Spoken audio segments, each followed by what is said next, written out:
Hablemos de salud. Un programa de la Sociedad Médica del Hospital Ángeles Torreón, que a través de su comunidad de médicos especialistas de excelencia, informa a la población lagunera sobre los temas de salud más relevantes, ofreciendo alternativas para la prevención, detección y tratamiento de enfermedades. Hablemos de salud. Hablemos de salud.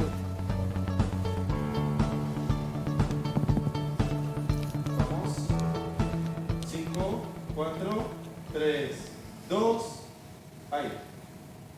Muy buenas noches, sean todos y cada uno de ustedes bienvenidos a este programa Hablemos de Salud, un espacio del Hospital Ángeles y de la Sociedad Médica. El día de hoy estamos transmitiendo completamente en vivo a través de las redes sociales del Hospital Ángeles y de la Sociedad Médica, así es que amigos y amigas los invitamos para que se unan a la transmisión, para que dejen ahí cualquier tipo de comentarios, dudas, consultas que tengan, porque tenemos el día de hoy un tema que es vital en estos tiempos.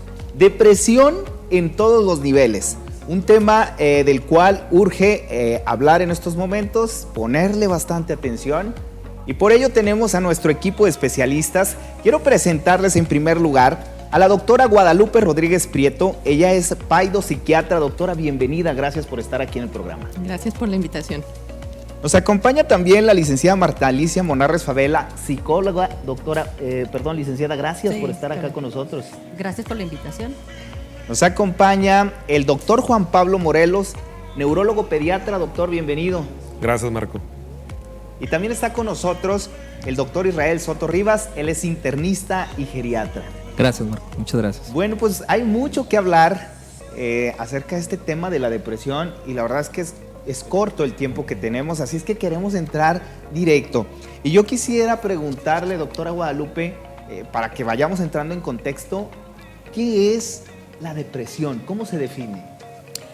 Bueno, hay que empezar por decir que es un problema de salud mental, ¿verdad? O sea, es una enfermedad, es un problema de salud para quitar todo este estigma que hay de las personas que creen que es algo inventado, ¿verdad? O que es una actitud que uno tiene, o que es algo que pasa porque uno quiere estar así. No, es una enfermedad, es un estado en el que las personas no tienen deseos de hacer las cosas, en el que aunque uno quiera, aunque uno mentalmente piense o tenga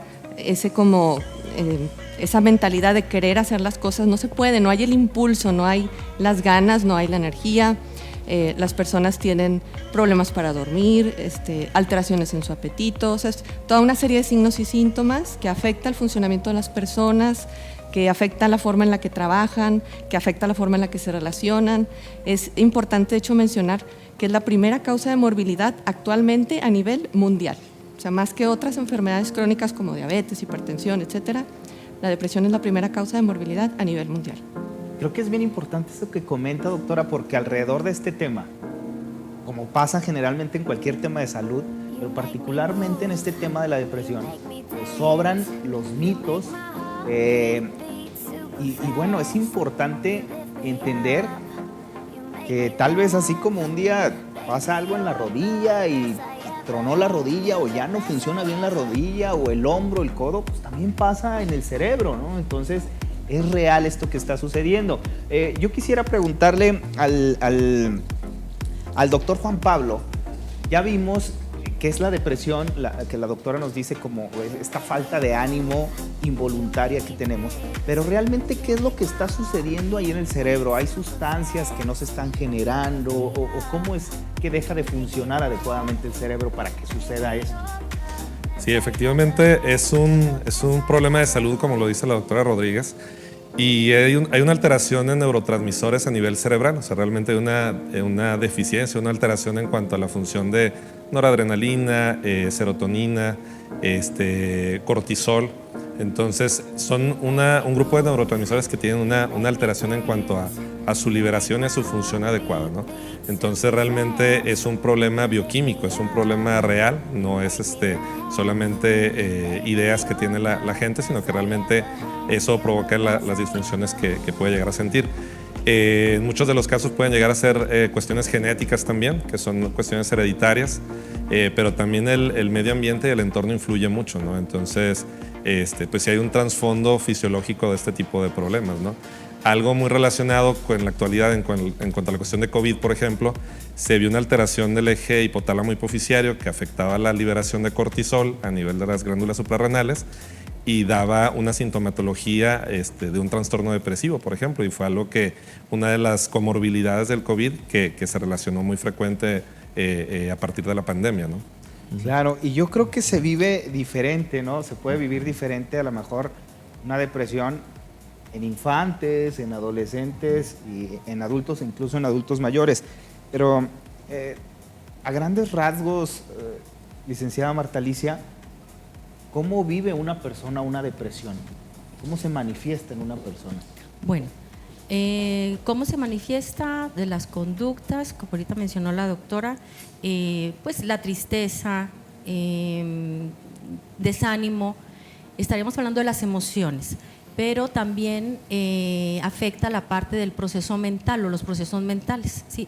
Se va disminuyendo esas funciones que podemos hablar de la memoria, estamos hablando de la concentración, se disminuye esa concentración, la atención, y eso lo podemos ir, inclusive también el lenguaje, ¿sí? El vocabulario, lo podemos ver en el área escolar, con los niños que tienen no ganas de ir a la escuela, desánimo, duermen mucho, o tienen alteración en su alimentación, ¿sí? En su conducta, en su comportamiento. En un adolescente también se vive más que nada en forma irritable, o sea, los niños son, que podemos ver, son más irritables, ¿sí?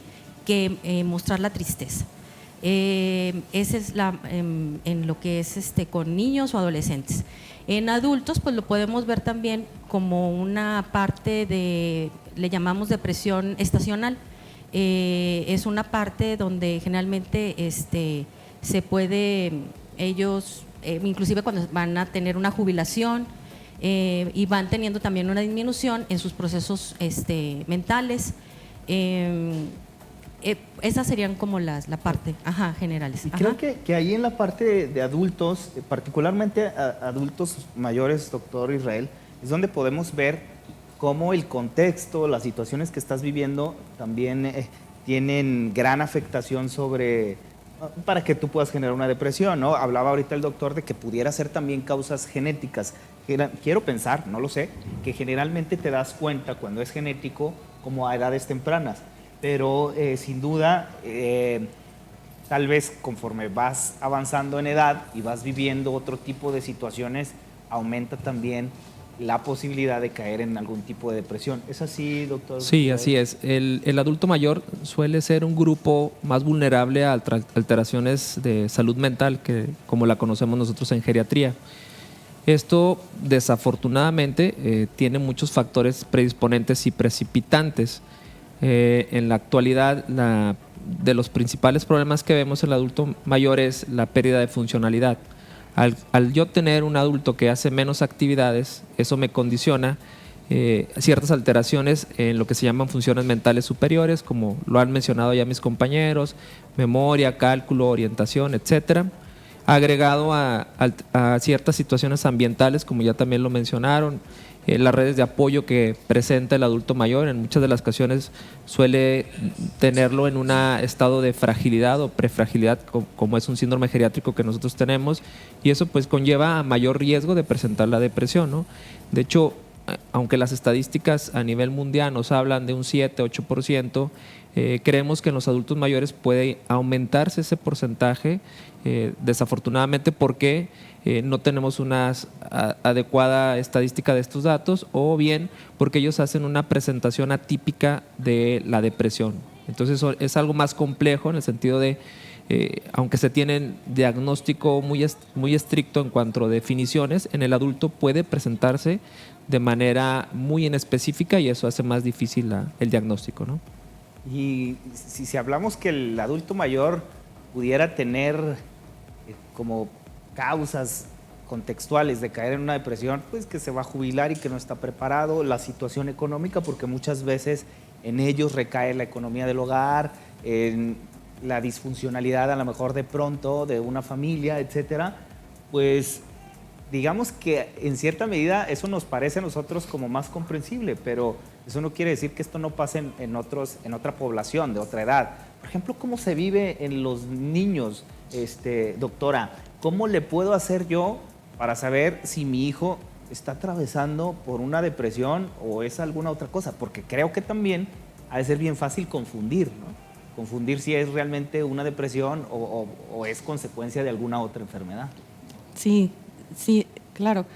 En la parte de los niños tenemos que observar los cambios en su conducta. En los niños es más común que se presenten irritables a que estén tristes. Difícilmente un niño va a decir me siento triste o va a manifestar esa sensación, pero se nota en su conducta, en la irritabilidad.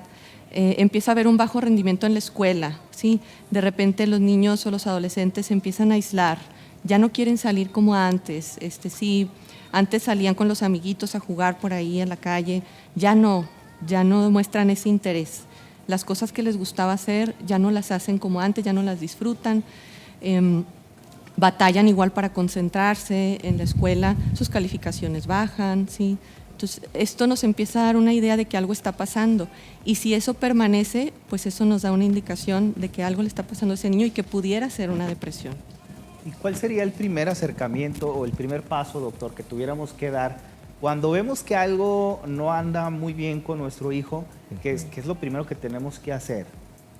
Sí, yo creo que primero tenemos que conocer a nuestros hijos, tenemos que saber cuáles son las conductas típicas, qué tanto una conducta típica también es normal, o sea, durante cuánto tiempo le dura el enojo, durante cuánto la tristeza, durante cuánto puede estar irritable y que sea algo esperado. Y cualquier rasgo que salga de esa normalidad, yo creo que es importante acudir con las especialistas en este tema, una valoración por psicología, por psiquiatría, yo creo que es lo más adecuado. Muchas veces este tipo de problemas también es importante mencionar lo que son secundarios a problemas de salud que llegan a tener los niños, ¿no? O sea, pacientes oncológicos, pacientes que tienen problemas crónicos como la epilepsia, por ejemplo, llegan a ser muy frecuente la comorbilidad con problemas depresivos y muchas veces no le damos tanta importancia a ese aspecto, ¿no? Entonces, el acompañamiento de pacientes con patologías crónicas en la infancia es muy importante para determinar ese tipo de comorbilidad, de patología en cuanto a salud mental y poderla atender, porque estamos hablando de que interfiera de forma muy importante en la calidad de vida de los niños y de los adolescentes, ¿no? ¿Hay una edad en la que neurológicamente sería normal que el niño se comporte de esa manera, que haga ciertos berrinches? ¿Hay una etapa que pudiera ser normal? Normalmente este tipo de cuadros o del sentimiento de tristeza o este tipo de etapas llegan a verse por lo regular entre los 8 y 10 años. A todas las edades puede haber este tipo de sintomatología, que es a esta edad es cuando más pudiera relacionarse y también tiene que ver con los cambios hormonales que pudieran llegar a ocurrir por esas edades, ¿no? Ok, hay un público específico de la sociedad en el cual, pues en estos momentos, se está presentando, se están incrementando los niveles de depresión, dado la parte contextual, ¿no? Digamos que ahorita los adolescentes, por ejemplo, son adolescentes o son personas más bien que les tocó una etapa muy difícil en su infancia.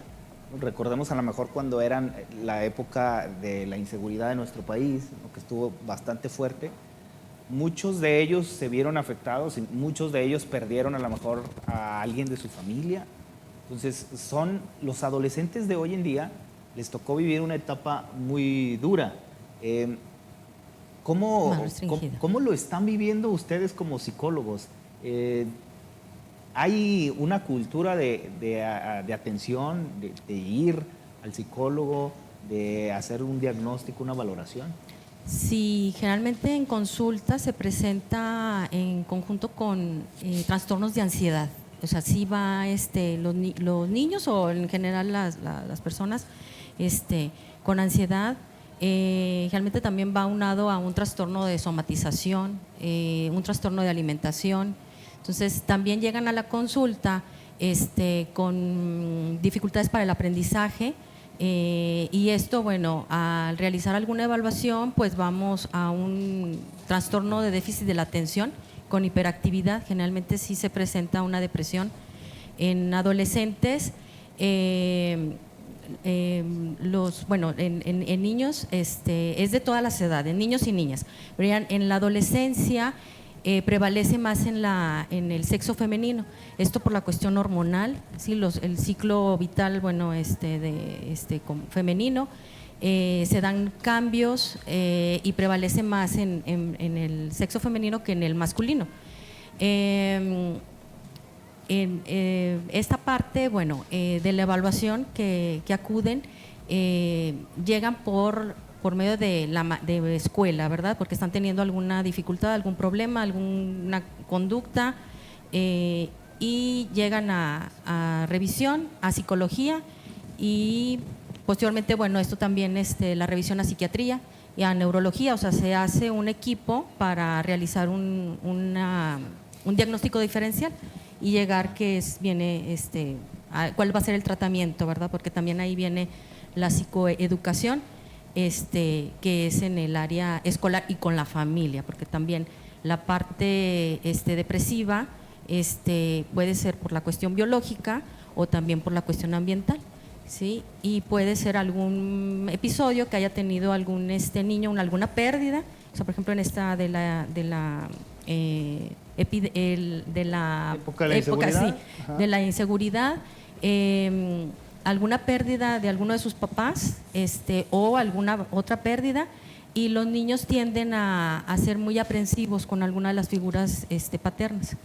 Ajá. Claro, y es que, por ejemplo, nosotros podemos preocuparnos a lo mejor si ves algún tipo de conducta en tu hijo, ¿no? en un infante, y pues agarras al niño y aún en contra de su voluntad lo llevas como papá. Pero bueno, la mayoría conocemos a papás que dicen, tengo un hijo adolescente, ¿cómo le hago? ¿No? Están realmente metidos en una bronca porque no sabemos cómo tratar al adolescente. Y encima de eso, si está pasando por algún problema de depresión o algo parecido, pues complica más. Llevar a un adolescente pues se hace cada vez más complicado, como se complicará a lo mejor llevar a algún adulto y llevar a algún adulto mayor también, ¿no? Y me imagino que usted, doctor Israel, lo vive mucho. Algo que nos comentaban cuando empezamos a lanzar la invitación para este programa decían, tengo un familiar que lo veo deprimido como consecuencia de otra enfermedad, ¿no? Entonces, creo que de pronto una enfermedad puede detonar algún tipo de depresión, como a lo mejor un tipo de depresión podrá detonar alguna otra enfermedad, ¿no? ¿Cómo se vive ya en la práctica en los hospitales, doctor? Bueno, hay un comentario anteriormente. Si hablamos ahorita de inseguridad, en el adulto ambientalmente tuvo un impacto muy importante, yo creo que también en las edades de infantes, el aislamiento que vivimos por el COVID. Realmente eso fue un detonante. De hecho, hay actualmente estudios que están haciendo la revisión de qué tanto aumentó esta situación a nivel mundial en las diferentes poblaciones, ¿no? Nada más para hacer un agregado en cuanto a otros factores ambientales. Y sí, definitivamente en el adulto mayor, como lo mencionaba, suele tener una presentación muy atípica en el sentido de que a lo mejor no va a estar llorando, no va a estar con ánimo bajo. Nosotros podemos detectar depresión en ciertos grupos de pacientes que tienen, por ejemplo, caídas, que tienen o inician con problemas de incontinencia urinaria o inclusive ya en estados de incontinencia fecal. A veces nos toca ver muchos cambios muy parecidos a la demencia, pero que tienen un trastorno depresivo de fondo, y viceversa también. Podemos encontrar enfermedades cardiovasculares o arritmias, problemas neurológicos también, o microinfartos cerebrales que pueden comportarse como depresión. Es por eso que el tratamiento de un grupo multidisciplinario nos ayuda bastante en la detección adecuada y en hacer lo que se llaman diagnósticos diferenciales en medicina, que muchas de las veces puede parecer depresión, puede tener los 5 criterios mínimos para hacer depresión, pero finalmente puede estar secundariamente asociado a un problema de tiroides o un problema cardiovascular o un problema de tipo neurológico ya más avanzado como es una demencia. Entonces sí, realmente es algo complejo. Se hacen estudios para validar escalas en geriatría, en las cuales estas nos ayudan también para enfocar más hacia qué grado de depresión es y sobre todo cuáles factores pueden ser predisponentes o precipitantes en cada una de las personas, ¿no? Doctora, yo creo que culturalmente nos enseñaron a tal vez no hablar mucho sobre me siento triste, ¿no? Y más en nuestra cultura donde a los hombres a lo mejor no se les enseñaba a mostrar sus emociones, y estamos hablando de que la depresión se manifiesta a través de las emociones. Pero también, de alguna manera, pues todos somos humanos, o sea, somos seres humanos y es natural que en algún momento podamos experimentar la tristeza, como el resto de las emociones. Pero ¿qué es lo que ya no sería normal? ¿En qué momento tendríamos que poner atención con algo, ya sea que está pasando con nosotros o con algún familiar? Porque esa conducta ya dejó de ser normal. O sea, si tú, no sé cuál sea el parámetro, es decir, si experimentaste sentirte triste tantos días o Exacto. una semana o no lo sé, ¿en qué momento ya no es normal? Clínicamente, así como hablando de manera objetiva como criterios de depresión, se requiere de un periodo de 2 semanas con una persistencia de un estado de ánimo deprimido, ¿sí? De tristeza.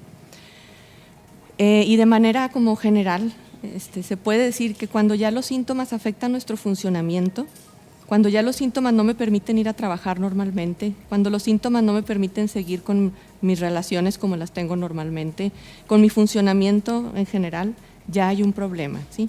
Si el niño, por ejemplo, empieza a bajar sus calificaciones, ya no quiere ir a la escuela, ahí hay un problema. La asistencia a la escuela para un niño es tan importante y tan básica como para uno ir a trabajar, ¿sí?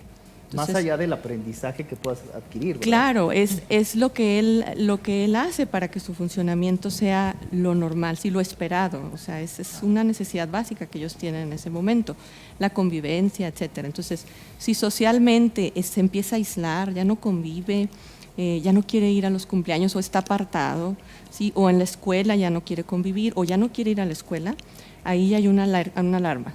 ¿Sí? Igual si el adulto ya no tenemos ganas de hacer lo que estamos haciendo, si sentimos que en nuestro trabajo no nos concentramos, si yo empiezo a cometer errores en mi trabajo por cómo me siento, ya es una alarma. Claro. Y hablando de que todos somos humanos, ¿no? Y de que pudieras tener un equilibrio en tu salud mental, pues de pronto para las personas que están cuidando o que están acompañando o que están al lado de una persona con depresión, esto pudiera ser complicado, ¿no? Y yo quisiera lanzar una pregunta para ver de ustedes quién me la contesta. ¿La depresión es contagiosa? Bueno, ¿Quién dice yo? ¿Quién toca el timbre? Bueno, Venga, doctor ya. Israel, lo veo con ganas. Sí, es bien importante y creo que es un punto a estudiar y a debatir. Tal como tal, obviamente no es contagioso, ¿no? Pero el cuidador o la persona que está encargada o al lado de una persona que tiene depresión realmente también va a sufrir un estrés emocional. Entonces, esto a lo mejor de inicio no cuenta con criterios de depresión, pero sí es muy frecuente que desafortunadamente pueda tener ciertos datos de lo que nosotros llamamos en geriatría colapso del cuidador, es decir, pues está cansado físicamente, mentalmente, y que claro, eso aumenta el riesgo de que también la persona a cargo del adulto mayor pues pueda también tener depresión, ¿no? Un colapso del cuidador nos aumenta el riesgo de hasta 3 veces, comparación de otro cuidador que no lo va a tener, el riesgo de tener depresión, ¿no? Esto es enfocado también en la atención que nosotros tenemos que dar como especialistas en la protección de la red de apoyo que tiene la persona con depresión, fortalecer esta red para que también pues se pueda llevar a cabo el tratamiento de manera integral, ¿no? No nada más nosotros en las esferas que trabajamos no solamente debemos de poner conciencia en el paciente, sino el entorno que va a estar a cargo de él, de los medicamentos, de la alimentación, del control, de las citas. Y si ese cuidador o esa persona que está encargada no está de manera adecuada, pues obviamente en algún momento también va a presentar algún cuadro depresivo, ¿no? Porque yo creo que es más pesado, usted nos dirá, licenciada, es más pesado a lo mejor para el cuidador que para quien padece la enfermedad. Sí, es desgastante. Es también, pues empiezan a entrar sentimientos de impotencia o de culpabilidad. Puede desarrollarse, ese también puede ser un desencadenante a una depresión o a otro tipo de patología o psicopatología. Aquí es lo que ahorita mencionaba yo de psicoeducación o la parte familia. Sí es muy sano, bueno, es un familiar muy cercano, entonces lo quiere cuidar lo más conveniente por salud mental, por higiene, inclusive por higiene del sueño, o sea que también esta es una parte también muy importante de un buen descanso, es que esté otra persona independiente, hablemos de alguna enfermera, alguien inclusive con conocimiento de médico, ¿sí? Que si haya un acompañante, sí es importante que haya una persona acompañante, pero que no esté totalmente al cuidado, porque sí también corre el riesgo a desarrollar o una depresión o alguna otra patología. Ok, doctor Juan Pablo, ¿alguna recomendación para que pudiéramos nosotros estar al pendiente o cuidar ciertos hábitos de los niños para que no caigan precisamente en una enfermedad mental de cualquier tipo? Ahora, en esta sociedad donde los niños están haciendo cosas que generaciones anteriores no hacían, donde los niños los sometemos a niveles de estrés desde muy pequeños, porque hoy la sociedad dice que el niño se tiene que levantar a tal hora y entrar a la escuela a tal hora, entonces como padres andamos a las carreras y el trabajo y esto, y donde ahora te piden desde primaria ya el uso de aparatos de este tipo, tablets y demás, para que tú puedas llevar a cabo tus tareas. Sin duda creo que eso afecta el cerebro. ¿Qué nos dirá? Sí, definitivamente. Yo creo que la estructura en un niño es muy importante, ¿no? El niño tiene que tener una estructura bien definida en cuanto a su día a día. O sea, el establecimiento de rutinas es algo importante en el desarrollo de un niño. Horarios de sueño, horarios de alimentación, horarios de dispersión. La cuestión del uso de dispositivos, que cada vez es más frecuente, ha llegado a ser un problema bien importante. Realmente estudios científicos en base al uso de esto apenas están saliendo a la luz, porque realmente era algo que no teníamos hace 10 años, ¿no? Entonces ya se ha visto que la luz LED que emiten las pantallas portátiles, tanto de celulares, tablet y demás, tiene una afectación a nivel cerebral, ¿no? Desde secreción inadecuada de melatonina, diferentes neurotransmisores por ahí, y se ha asociado a cierto tipo de patologías, desde alteraciones de ciclos de sueño-vigilia, ¿no? Entonces, la parte del sueño es algo muy importante en los niños. Realmente hay ciertos rangos de horarios de sueño de acuerdo a la edad del paciente, y eso muchas veces como papás no lo conocemos, ¿no? Cada vez el niño utiliza más dispositivos y socializa menos, ¿no? Entonces, y hace menos actividad física. Eso también interfiere mucho a la liberación de endorfinas y otros neurotransmisores que le permiten cierta estabilidad a nivel emocional. Digo, cada vez el niño está menos acostumbrado a socializar, menos acostumbrado a estar en un ambiente social rutinario, y eso le infiere cierta ansiedad al momento de ponerlo a hacer este tipo de socialización. Cada vez el niño es una persona más solitaria, ¿no? Y eso también puede desencadenar este tipo de patologías. Entonces, sí tenemos que estar muy conscientes de toda la problemática que hay en el uso de todo este tipo de tecnología, ¿no? Claro, y es que se convierten en una droga, o sea, literalmente son una droga, ¿no? Porque pues así como tú vas y puedes adquirir una droga que te va a causar una adicción y tu cerebro va a requerir dosis cada vez más altas, lo mismo pasa con estos aparatos, ¿no? La dopamina o los neurotransmisores que se activan cuando estás en contacto con esto, pues dejan de ser suficiente y necesitas dosis cada vez mayores.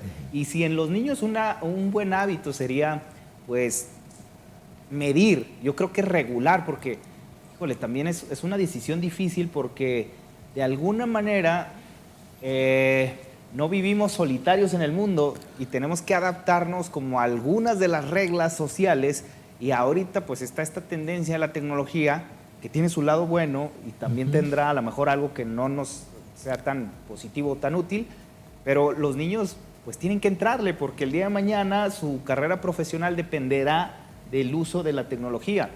pero también como papás pues tendríamos que regularlo, ¿no?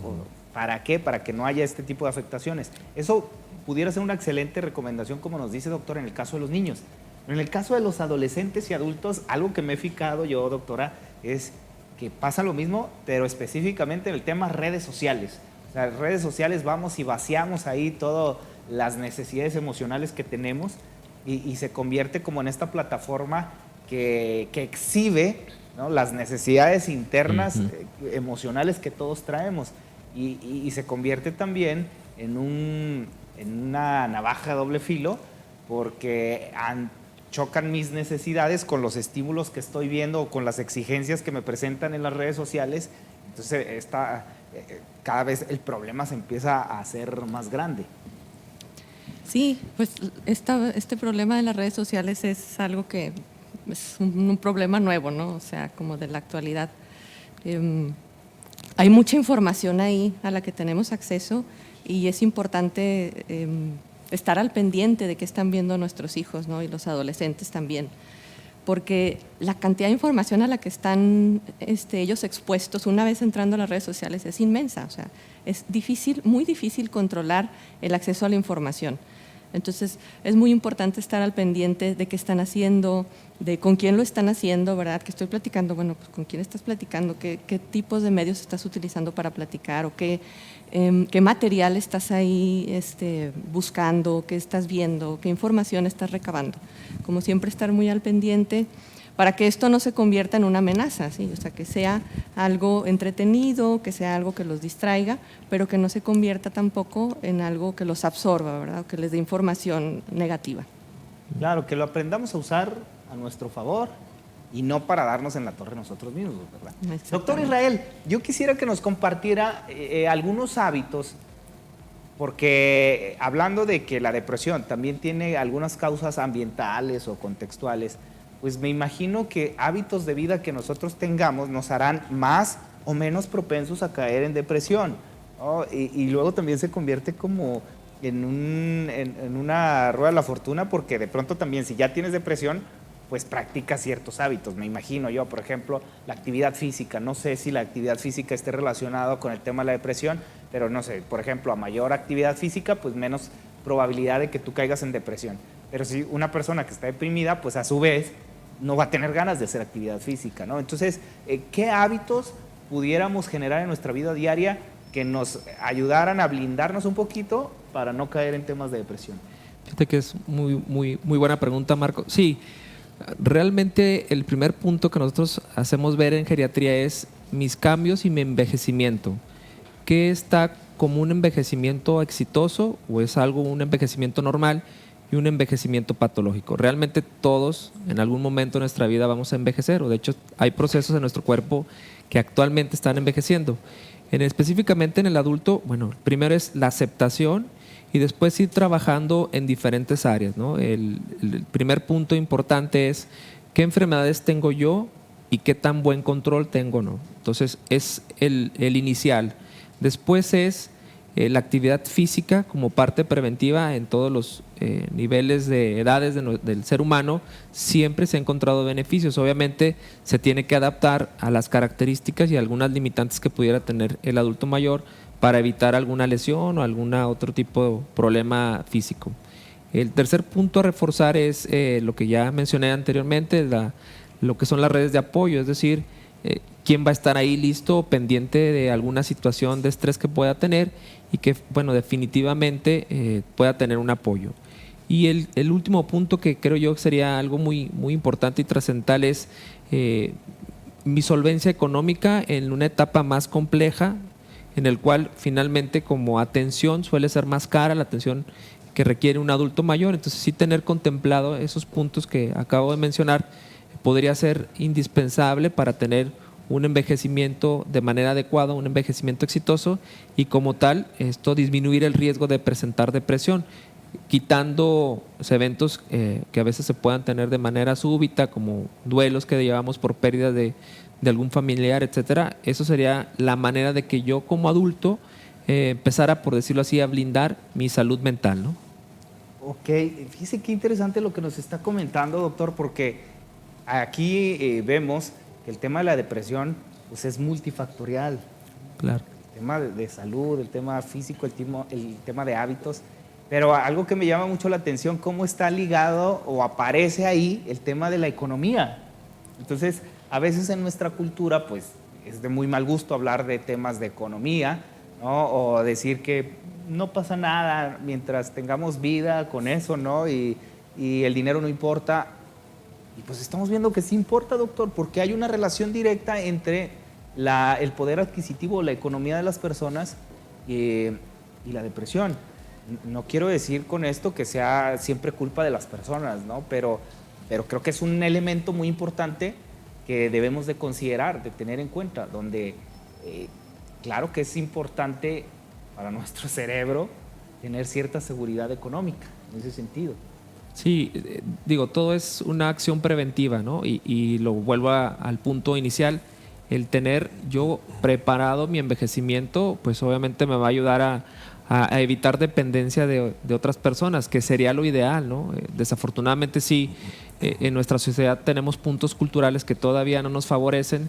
También tenemos problemas pues económicos, específicamente en comparación lo que son lo que se le da como tal para pensión a un adulto mayor, pues realmente en la población en general es mínima, entonces no va a alcanzar para ciertos cuidados que tiene ya específicos, básicos, como lo es trasladar a algún lugar para alguna consulta, ir a un estudio de laboratorio, un estudio de imagen, etcétera. Entonces sí, realmente el impacto económico que va a causar en el adulto mayor pues es de alto riesgo de que pues finalmente va a presentar un grado de dependencia, en este caso económica, y que bueno, finalmente también le lleve a tener problema de depresión. Entonces sí es bien importante que uno como adulto joven, digo, me considero adulto joven a mis 42 años, ya vaya presentando, todavía, ¿verdad? Vaya ya haciendo una estrategia para poder tener un envejecimiento de la mejor manera, ¿no? Contemplando que sí suele ser a veces complejo, porque muchas de nuestras instituciones, tanto públicas como privadas, no tienen realmente la preparación para la atención integral del adulto mayor. Entonces sí, hacer un llamado a todas y cada uno de nosotros para que participemos para ir mejorando cada uno de estos puntos, ¿no? Y bueno, ya tenemos preguntas en vivo. Nos dice Iván Torres: hola, soy maestro en una preparatoria. ¿Hay síntomas en los que uno como maestro puede identificar que un alumno pueda estar pasando por una depresión y cómo se puede abordar? Me parece que ya nos había comentado algo al respecto. Licenciada, sí, si gusta contestarle a Iván Torres. Gracias por vernos, Iván. Se puede detectar, bueno, en el área escolar, en niños o adolescentes, en conducta. Puede ser un niño que tenga... que somatice, o sea, que sea enfermizo, que continuamente tenga inasistencia. En adolescentes, ¿verdad? En adolescentes, pues a lo mejor que entre en continuos conflictos con otros compañeros o aislamiento. También podemos ver ahí una cuestión de trastornos alimenticios, o sea, sí puede ser ya de trastorno o alguna ansiedad, o cómo se está desarrollando académicamente. Puede haber mucha tensión, o sea, ansioso ante los exámenes o exposición de trabajos,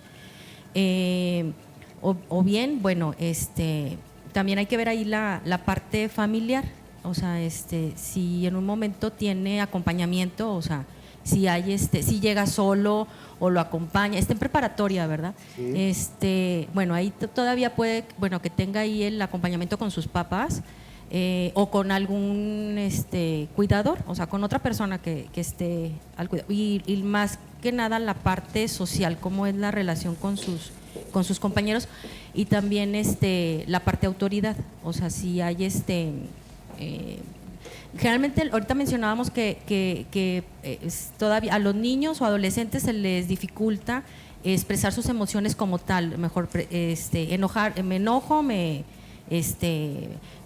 refuto, o sea, me molesto. Tristeza, pues a lo mejor lloro. Hay esa dificultad para poder expresarse, y hay confusión emocionalmente, y generalmente son irritables. Ok.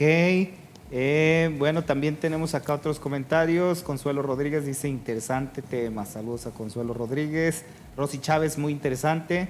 Iván Torres, Gris Soto, excelente tema. Muchas gracias por brindarnos estos espacios. Dae Mendo dice, ¿cómo podemos ayudar a un niño a que deje los aparatos electrónicos si ya está enviciado, doctor? Pues, A ver, doctor. ¿Cómo? ¿Qué hacemos con ese niño? Como hacemos para dejar la mayoría de los vicios, poco a poco, así nada más. Si mi niño está jugando 6 horas al día, bueno, pues le voy a pedir que juegue 5:30, ¿sí? Y luego al otro día 5 horas, y luego al otro día 4 horas. Lo que pasa es que a veces queremos que ocurra de un día para otro, ¿verdad? Claro, Como claro. ya que no la use. No, tampoco es malo, no hay que satanizar eso. Pero sí hay que usarlo con medida, de acuerdo a las edades, de acuerdo a lo que es sano para él. Entonces, si está usando las 6 horas, bueno, pues 5:30 y luego 5 horas y luego 4 horas, ¿sí? Y sí ser firmes con eso, ¿verdad? O sea, también ver, o uno como padre, desarrollar estrategias para realmente poner un alto, ¿verdad? Porque luego está esta parte en la que, y ya te voy a quitar el aparato, y ya te voy a quitar el aparato, y esa amenaza ahí dura, y luego pues el niño hace lo mismo, ¿verdad? El adolescente hace lo mismo, ya lo voy a dejar, y pues no lo deja. Claro, bueno, pues excelente recomendación, me parece bastante oportuna. Marco Vinicio, ¿la alimentación puede influir en el tratamiento de la depresión, doctor Israel? Sí, definitivamente sí. Sobre todo, hay algunos tipos de dieta que pueden, como tal, presentar, o tipos de alimentación pueden presentar ciertas deficiencias de vitaminas, de minerales, etcétera. Y como tal esto, pues sí puede condicionar algún trastorno neurodegenerativo y asociado a la depresión. Ese es uno. Y el otro punto asociado a lo que es la alimentación y que tenemos que tener cuidado es si veo una persona deprimida y aparte desnutrida o malnutrida, algunos de los medicamentos que nosotros queremos dar, específicamente los antidepresivos que manejamos, pueden modificarse la absorción, puede modificarse el tiempo que dura el medicamento en el organismo de la persona, etcétera. Entonces sí puede impactar de inicio en la presentación, en el pronóstico y en el tratamiento que dejamos para estos pacientes, ¿no? Muy bien, muchas gracias. Invitados de lujo, saludos doctor y doctor Morelos, excelentes médicos, excelente doctor Soto, muchas felicidades. Y bueno, yo quisiera antes de despedirnos que cada uno desde su área de expertise diera alguna recomendación a las personas en relación a este tema. Me parece fundamental que hoy en día estemos abriendo espacios para hablar de salud mental, por todo lo que implica, no solo el tema de salud personal, sino también la salud social, por así llamarlo de alguna manera. Entonces me gustaría que de acuerdo al área de expertise de cada uno nos despidiéramos con alguna recomendación. Empezamos, doctor Juan Pablo. No, que es repitiendo lo que ya habíamos platicado, que es muy importante determinar y detectar de forma temprana alteraciones persistentes en cuanto a conducta. En los niños no solamente se presenta tristeza cuando hay depresión, sino puede haber irritabilidad, puede haber agitación psicomotriz también. Puede haber alteraciones en cuanto a los hábitos alimenticios. No siempre dejan de comer, también pueden tener hiperfagia, pueden comer en exceso por cuestiones depresivas. O también se presentan alteraciones de sueño, no solamente insomnio, sino también en algunas ocasiones puede haber exceso de sueño. Entonces, cualquier alteración en cuanto a conductas y que sean algo persistente en nuestros niños, pues hay que acudir con un experto en este tema y atenderlo de forma temprana, ¿no? Perfecto. Doctor, ¿dónde lo podemos encontrar? El Hospital Ángeles, piso 3, módulo 3, ahí estamos en el consultorio. Redes sociales que tenga. JP Morelos y pues nada más Facebook e Instagram. Muy bien. Doctora Guadalupe, una recomendación final. Sí, yo diría no tenerle miedo a la posibilidad de tener una depresión, ¿sí? Lo peor que puede pasar si vamos y no tenemos un problema es que el psiquiatra, el psicólogo nos diga, estás bien, no necesitas un tratamiento. Igual, al llevar a los niños, a los adolescentes, no tenerle miedo con la posibilidad de que tengas una depresión.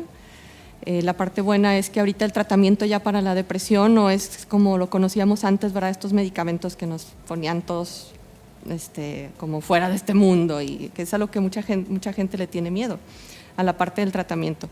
Los tratamientos actualmente para la depresión son medicamentos Para empezar, de venta libre, o sea, no son controlados, no requieren receta, son medicamentos con efectos secundarios inocuos, ¿verdad? Muy similares a cualquier antiinflamatorio, cualquier analgésico. Entonces, pues no tenerle miedo, ir a una evaluación para ver si realmente necesitamos el tratamiento. Muy bien. ¿Dónde la podemos encontrar, doctora? En Lagu Medical, una clínica pediátrica, ahí enfrente, diagonal Reforma, ahí está mi consultorio. ¿Redes sociales? Estoy como doctora Guadalupe Rodríguez en Facebook. Ok, doctora. Doctor Israel, una recomendación final. Sí, bueno, yo les diría que uno, no confundamos el envejecimiento con un problema muy asociado a la depresión y que, bueno, busquemos las herramientas y vayamos planificando nuestro envejecimiento y cuidando cada uno de los puntos que ya mencionamos durante esta plática, teniendo las 3 esferas importantes, que es la funcionalidad, el ámbito social y obviamente el ámbito físico, que como ya lo vimos en muchas de las veces va a asociarse a problemas de depresión o de estado anímico. Entonces, entenderlo como tal, que es finalmente un problema, que hay tratamiento, como ya lo dijeron mis compañeros, y que sobre todo podemos buscar herramientas preventivas en el acompañamiento también de este problema, que es bien importante y actualmente en el mundo es de alto impacto, ¿no? Porque finalmente ataca todas las esferas y todos los ángulos familiares y sociales y gubernamentales, etcétera. Entonces sería eso, ¿no? No confundir el envejecimiento y sobre todo estar listos ahí para tener una red de apoyo para que esto salga adelante lo más pronto posible. Muchas gracias, doctor. Sus vías de contacto. Sí, Galeno 29, Instagram, Facebook, y estamos aquí en el Hospital Ángeles, en la Torre de Especialidades. Muchas gracias. Y finalmente, licenciada Marta Alicia, psicóloga, sus recomendaciones finales. Sí. Bueno, pues ya tenemos más apertura en la cuestión de salud mental. Vemos que ya hay más especialidades que podemos acercarnos tanto con el maestro, en el área escolar, en el área médica, o sea, del área de psicología, con psiquiatría, que neurología.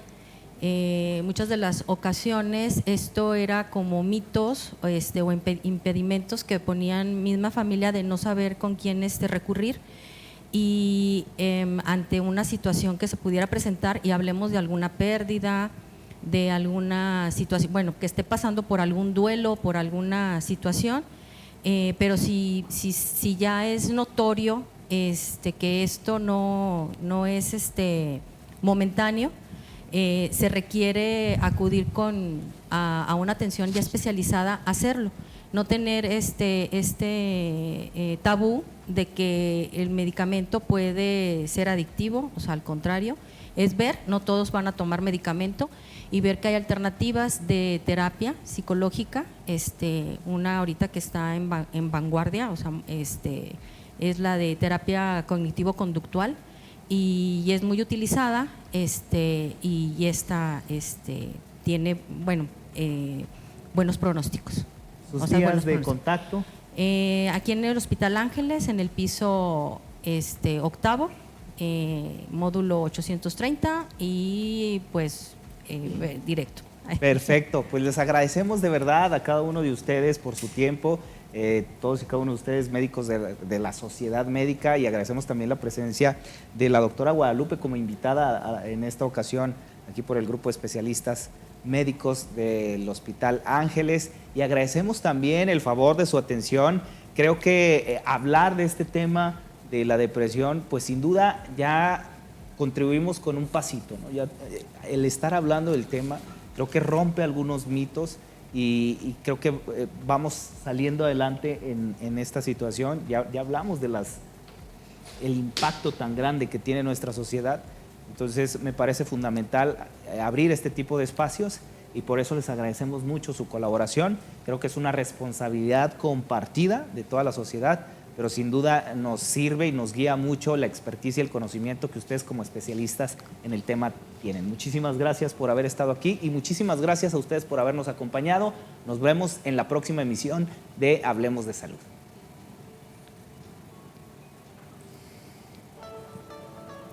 Hablemos de salud. Hablemos de salud.